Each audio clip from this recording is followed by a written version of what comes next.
2020 foi o ano que eu comecei a me dedicar de corpo e alma para isso, né? Para minha carreira. E até começar a dar certo, foi muita luta. Foi eu cheguei até a passar fome mesmo. Sério, velho? E não contava pra minha mãe não, porque se eu falasse pra minha mãe, porque eu sempre morei com a minha mãe, né? Então eu fui morar sozinho.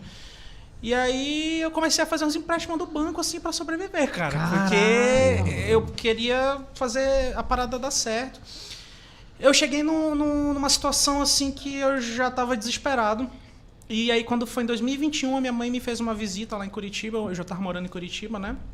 E quando ela me fez essa visita, eu tive uma conversa muito top com ela, assim, que eu chorei demais. E aquilo tirou um peso muito grande. Porque quando a gente recebe o apoio dos pais, é bom demais, velho. Te dá um boost, um grau, assim. Legal. Não tem apoio legal, melhor que os dos pais. Com certeza. E aí, a partir disso, ela já tinha ido embora, eu tava ali dando uma caminhada ali para agosto, setembro.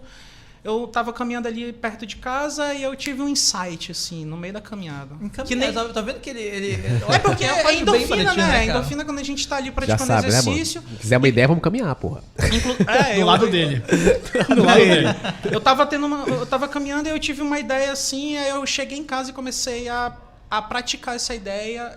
E aí, a partir que eu comecei a praticar essa ideia, eu consegui entrar na primeira playlist. Uma primeira playlist boa. Né? Porque qual é o segredo do Spotify, né? O segredo do Spotify é você entrar em playlists. Isso é o segredo mais básico do Spotify. É o básico. Existem vários segredos ali para você se dar bem, mas o mais básico é você estar com a sua música dentro das playlists. Pô. E vocês, como usuários, vocês podem criar uma playlist, certo? Então, às vezes, você cria uma playlist e do nada ela entra no algoritmo do Spotify, porque tu criou uma seleção interessante para um público, e aí ela começou a ganhar muito like. Então, o negócio do Spotify é você procurar essas pessoas que são donos de playlist, porque também tem as playlists oficiais do Spotify, né? Mas essas são mais... É o sonho, né? Essas aí são mais difíceis de entrar. Mas deixa eu ver se eu entendi. Criar playlist seria, por exemplo, assim, fiz uma música aqui e eu vou criar uma playlist. Músicas para ouvir enquanto eu estou varrendo a casa. É uma playlist. É uma playlist. Até se você nem botar nome, você às vezes só cria e nem bota nome, entendeu?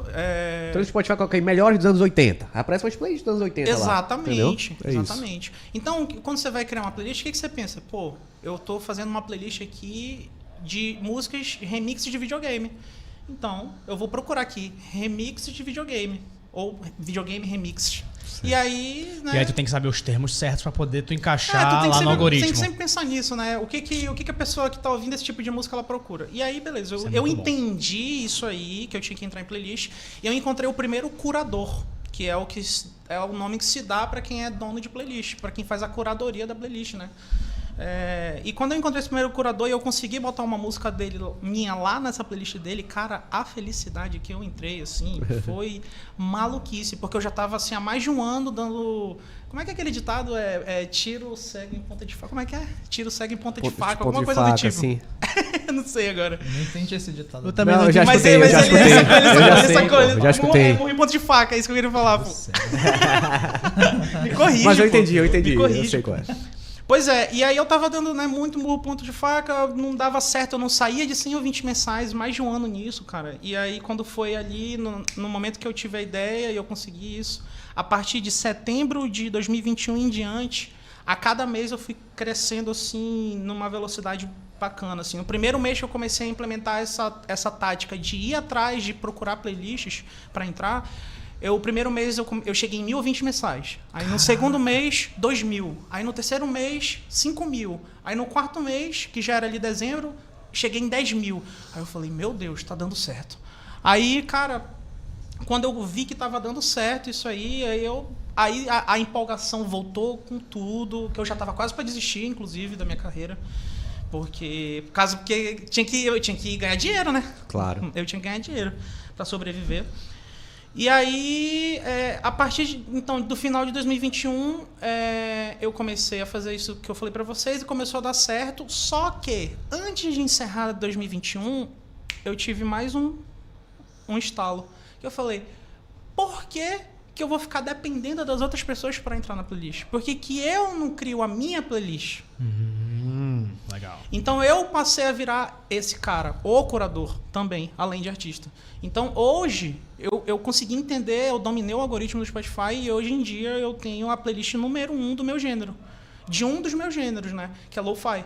Só que dentro da Nintendo, eu tenho uma playlist que se chama Nintendo Lo-Fi and Chill, né? Então tudo que é meio Lo-Fi ou meio Chill, que é relaxante, mas não tão Lo-Fi, tudo que está dentro disso e que é próximo da Nintendo ou de videogames, né? Eu tenho a playlist que tem mais tráfego no Spotify, hoje em dia ela é minha. Caraca, entendeu? Então com isso eu consigo fazer um movimento assim no planeta, cara, porque o tanto de artistas do mundo inteiro que vem atrás de mim, porque eu deixo meu contato na descrição da playlist, justamente para criar esse network. O tanto de artistas que nesses anos até aqui vieram atrás de mim é muito assim, e toda hora eu tô recebendo mensagem, né? Porque as pessoas, os artistas, quando eles começam a lançar, eles percebem uma hora ou não, mas uma hora ou outra eles acabam percebendo que eles precisam entrar nas playlists. E eles começam a caçar e eles encontram as minhas, pô. Porque hoje em dia eu tenho várias. Eu criei tipo um império, entendeu? Entendi. Então comecei a criar... o Spotify. Eu tenho várias playlists fortes, mas a do Nintendo Lo-Fi and Chill é a minha mais forte de todas. Agora, e que é a número 1 desse gênero. Eu tenho uma pergunta. Show. Tu tá dominando o Spotify, vivendo disso, a galera de fora te ouve mais... Mas a galera de Manaus que não te conhece, aí como é que faz? E tu voltou pra Manaus agora, tem alguma estratégia nisso ou tu voltou pra ver a família? Como é que é? Tem e não tem, né? Mas tem. Eu voltei agora em dezembro, né? Sexto que eu voltei. Eu voltei para novembro para ficar um tempo com a minha família também. A minha mãe, ela estava morando sozinha e eu decidi ficar um pedaço com ela por vários motivos. E aí o objetivo de vir para cá também é que aqui eu conheço muita gente. Aqui eu já tive várias bandas, que nem eu falei lá no início. Verdade. Então eu vim com o objetivo também de estar voltando a ensaiar, pô, a tentar reunir uns músicos comigo, que eu conheço vários aqui da cidade, pra gente fazer um som junto, entendeu? Pra eu treinar e poder lançar o meu show de fato, assim. Quer fazer um show aqui em Manaus? Aqui eu quero fazer, e na verdade não só aqui, mas no mundo inteiro, né? Sim, isso vai claro. acontecer. Então esse período aqui de Manaus vai ser um período para estar ensaiando e esboçando e criando esse show ao vivo, que eu cheguei a fazer um ano passado lá em Curitiba, no Parque Barigui. É um parque bem famoso de lá. Mas era um evento? Era o que era? Foi num evento de cultura japonesa, né? Era um Matsuri que tinha lá. Vai ter Matsuri aqui. Vai ter aqui também. Será que a gente não bota a Bu lá pra tocar? É o Diogo mano? Matsuri. E aí, assim, né? Aí eu fiz esse show lá como DJ mesmo, assim, eu não toquei praticamente nada ao vivo. Eu tinha um pad ali que eu soltava uns efeitos ao vivo, basicamente. Mas eu soltava como um DJ as minhas músicas, passando, né, as músicas e tal. E então, assim, nesse tempo todo, nesse período todo, até eu chegar nesses 100 mil, que nem eu falei, eu criei um network muito forte com gente do mundo inteiro. E quem me conhece de longa data, como o Fábio, o Andy, sabe o meu amor pela cultura oriental, pelo Japão. Sim. Então, o meu maior sonho sempre foi fazer música com a galera de lá. Sim. E hoje em dia, eu tô conseguindo. Né? Legal. Esse ano de 2023, 2023 foi um ano que eu comecei a fazer mais collab.